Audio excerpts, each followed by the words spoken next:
Bom dia. Vamos meditar na palavra do Senhor. Hoje, o versículo do dia está escrito no livro de Lucas, capítulo 17. E esse versículo fala do escândalo, do pecado e do perdão. Mas eu vou ler só um pouco aqui que fala sobre o escândalo e sobre o tropeço.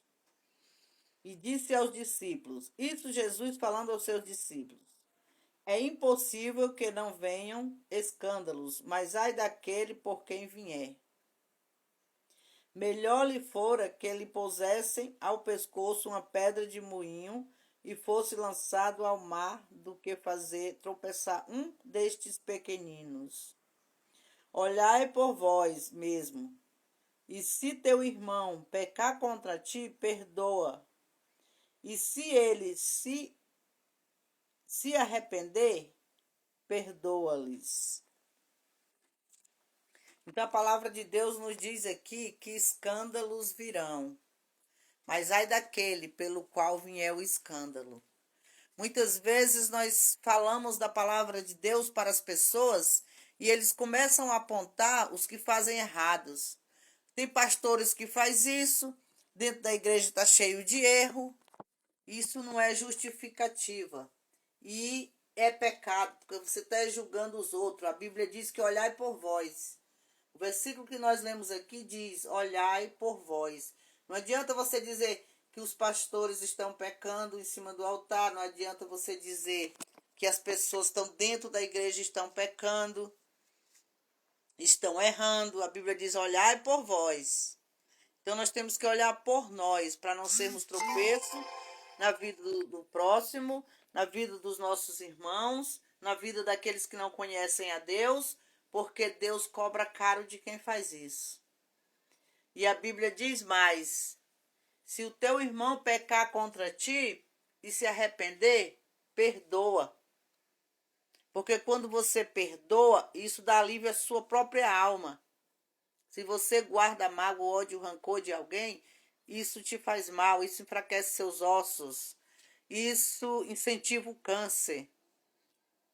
Você pode observar que nem todos, mas a maioria das pessoas que têm câncer são pessoas iradas, que por tudo se iram, brigam, gritam e xingam. Então, por quê? Porque tem mágoa guardada, acumulada no coração, aí por tudo gera o quê? Raiva. E a raiva ajuda o câncer a desenvolver no corpo do ser humano. Porque todos nós temos essas células que podem se transformar num câncer. Mas tem motivos para ele se desenvolver com mais facilidade. Não vamos dar lugar ao câncer na nossa vida. Que o pecado é um câncer. O pecado é uma lepra. Vamos perdoar. Vamos evitar pecar para não ser escândalo para a vida de outros. Principalmente pessoas que estão na igreja.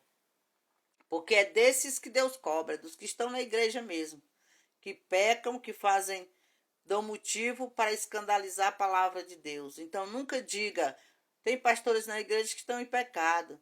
O altar está cheio de pastores com pecado. Isso não é problema seu. Você está julgando e a Bíblia não manda julgar. E a Bíblia manda julgar sim, mas com certeza no que você está falando. Você não pode apenas falar que tem pastores pecando dentro da igreja se você não conhece a vida dele, se você realmente não tem certeza que ele está pecando. Mas a Bíblia diz, olhai por vós. Então olhe por você, para que você não peque. Olhe por você, para que você não caia como ele caiu, para que você se mantenha de pé. A Bíblia diz assim, ó, quem está em pé, cuide para que não caia. Então cuide da sua vida espiritual para você não cair espiritualmente, para você não cair no pecado e não cuidar da vida do seu próximo, criticando e condenando. Porque você não tem poder nem autoridade para condenar ninguém. Busque a Deus para que Deus lhe perdoe, para que Deus lhe salve, para que Deus lhe liberte, para que você também não seja julgado. Amém?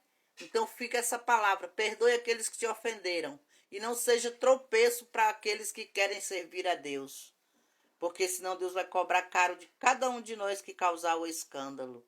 Não olhe para os escândalos, olhe para Jesus, que é o autor e consumador da nossa